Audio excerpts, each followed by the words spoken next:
Welcome SEO survivors, and certainly welcome back to Sword Online Explained with the second season of Alternative Gun Gale Online. The Pink Devil has her boots back on the ground, Pitohui is excited for what is to come, Fuka continues to be the best shitposter one can ever hope for, and M just wonders why he's even there. What is he doing with these silly people? This episode is full of build-ups of all the countless Uno reverse cards to come later in the series, with the third squad jam, Betrayals' Choice, officially kicking off. It's me, Gamerturk, your best source of Sword Online information, and this is AGGO Explained, featuring Season 2, Episode 1, If It Happens Twice, It Can Happen Thrice. Ah, yes, the good old Keiichi Sixawa title is always a mouthful. Short overview, as always, from 4 or 5 years ago, last time I did such things. The first episode of AGGO Season 2 actually adapted quite a lot in terms of content. Unlike Season 1 that made the active decision to put you straight into action by pulling in future content all the way into Episode 1, Season 2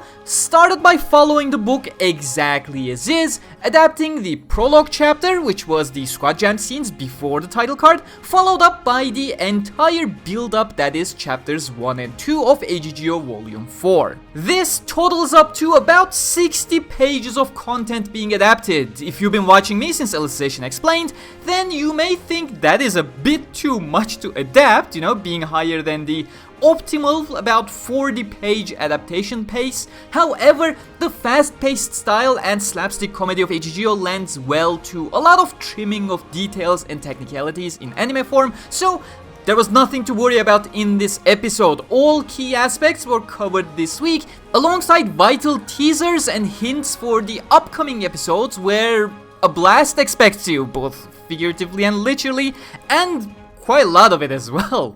But if you're new to my Explained series, what I do here is essentially provide you with all the key information from the source material, light novels. And this AGGO Explained is brought to you by my Amazon affiliate links for Sword Online Alternative Gun Gale Online Volume 4, Third Squad Jam, Betrayals' Choice, Start. If you are interested in reading the full story with all of its details and, well, betrayals, check the description for the links. But with all of that, let's cast away the sly foxes spreading misinformation and get on with AGGO Explained. I'll be perfectly honest with you, I am aware this was not the most exciting start to a season, I'll admit, and that is not the fault of the anime. We have 2 entire books worth of extreme shenanigans that is coming up, but all of them require some seeds to be planted, which is what this episode is.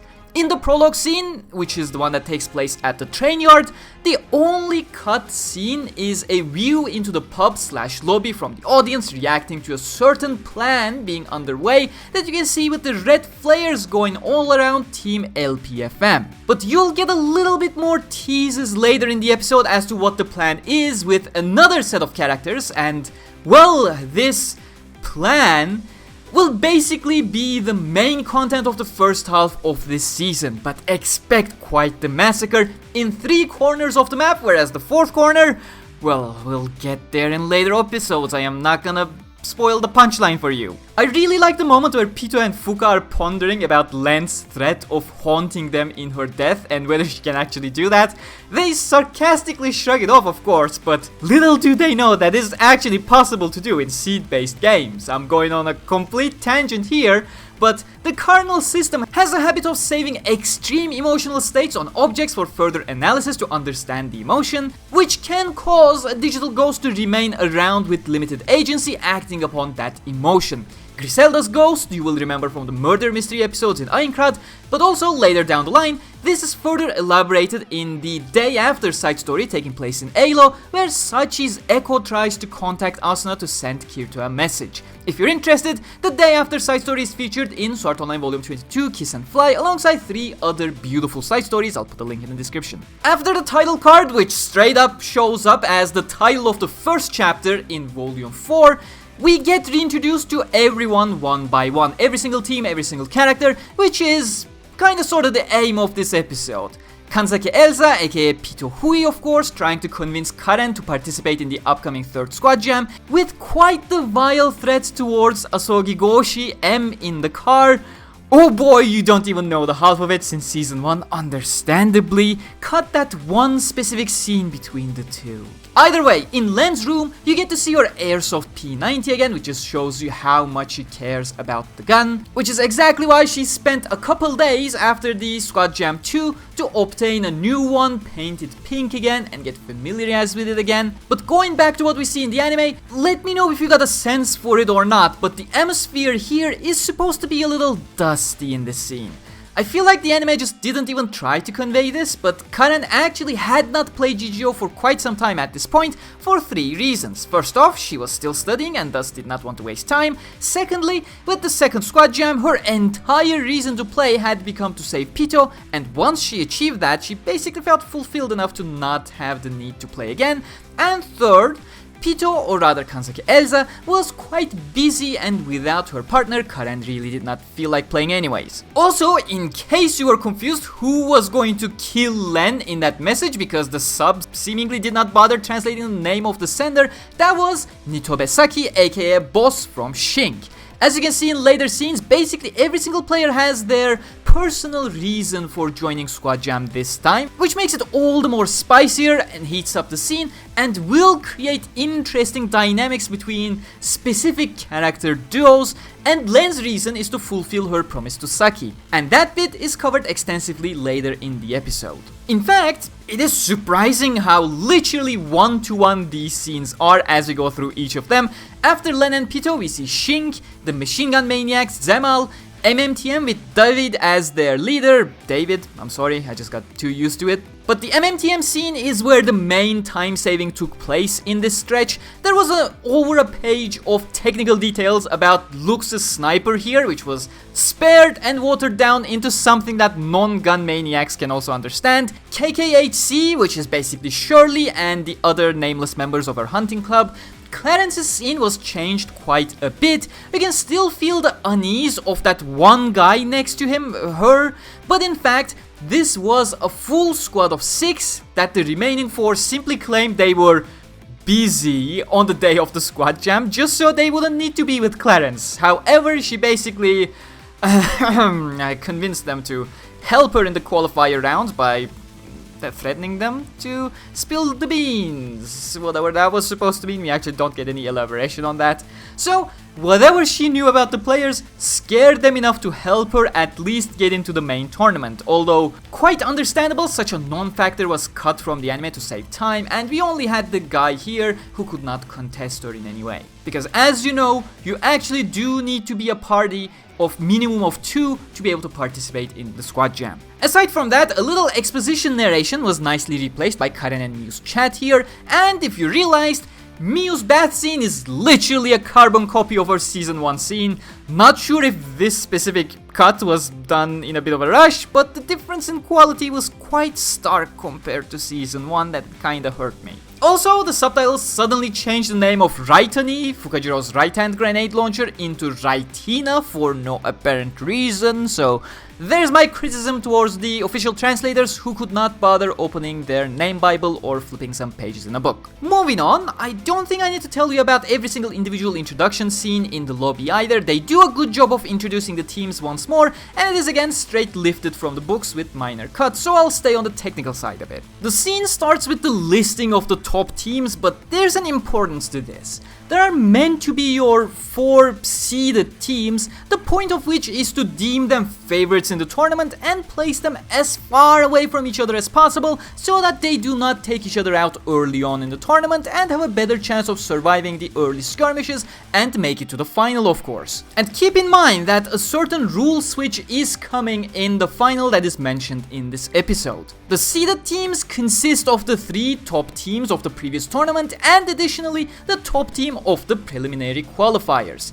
Team TS had won Squad Jam 2 by simply staying on the outer wall and constantly running away, which is why every time in this episode you hear their name being announced, everyone is constantly booing. Team LF, so Len and Fuka, were 2nd place. Team PM4, so Pitohui and M, were 3rd place. Since Team LPFM consisted of the 4 members, they were bundled together for the seeding process, leaving the 3rd seed to be the 4th of the previous tournament, Shink. And of course, the winner of the qualifiers was MMTM, led by David, that I really can't wait until it's the second half of the season. I absolutely need that. And these 4 seeded teams are going to be put roughly on the 4 corners of the map. They know this, and so do the other participants who see these 4 teams as the main threat to their own success, which is exactly why 6 totally random participants that you definitely never saw before receive a secret self-destructing message from another participant. For now, make of that information what you will, but it is the catalyst for the first half of this season, with incredibly visceral scenes, a lot of brutal action, and the most hilarious yet anticlimactic punchlines to a joke that builds up for a couple episodes. But it won't stop there, and continue cruising way beyond that punchline like something you just cannot see yet from the deck of a ship when you look towards the horizon.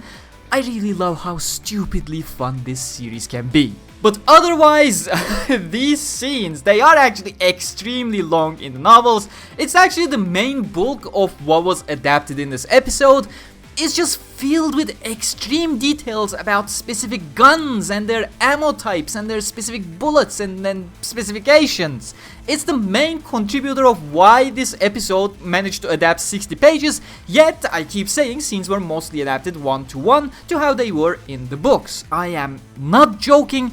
We easily trimmed out a total of 10 to 15 pages worth of extremely detailed weapon information that none of us would be able to understand anyways, beyond sniper long range, it be good in open space, which was literally the only gun information we received with MMTM scene. So in my opinion, that was absolutely the right call here. And of course, the other weapon related information that was kept in the anime was Fukaziroh's plasma grenades, of course, which are extremely vital to the story in about 3 or 4 different instances throughout the Squad Jam 3, so very well managed if you ask me in regards to the information. This was exactly what I have been saying should have been done since I first read AGGO Volume 4 myself. I have similar remarks in my book club video where I covered the entire story if you're interested, but be warned, that's basically full of spoilers of what is to come.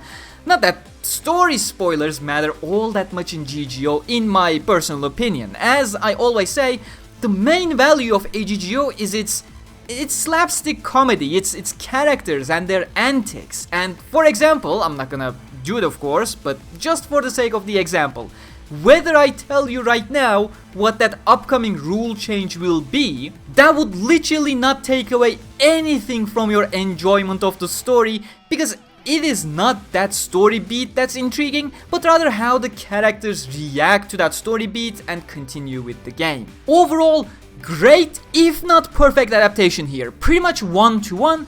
It's just that the content has been one big introduction phase with nothing exactly happening otherwise, so I'd imagine, especially for those of you who have binge watched season 1 to prepare for season 2 with all of its high points towards the end, may just be slightly disappointed with the getting reacquainted with everyone that was going on in this episode. Either way, episode 2 is titled The Great Freight Car Operation, which means we're covering 2 more chapters, which should be about another 60 pages similar to this episode. However, unlike this one, you'll be getting a lot more action as well as outside of the box thinking, or should I say inside the box thinking.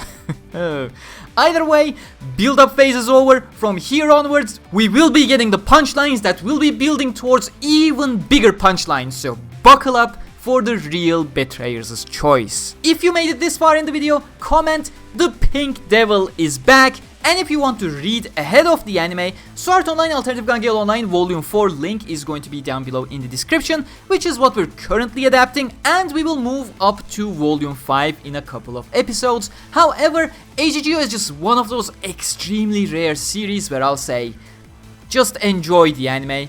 It's a much better medium for this series in my opinion. As a small notice for you guys who are excited about the Explained series, I am not committing to a full Explained series here for AGGO Season 2, however, I will continue to do it as long as I'm around and have the spare time for it. We'll see where it all goes over the coming weeks. Feel free to share your support by smashing the like button, even though it kinda depends on my life in general rather than the support this series gets. But either way, thank you very much for watching, and I hope you enjoyed, and I will see you all in the next one. Until then, stay cool.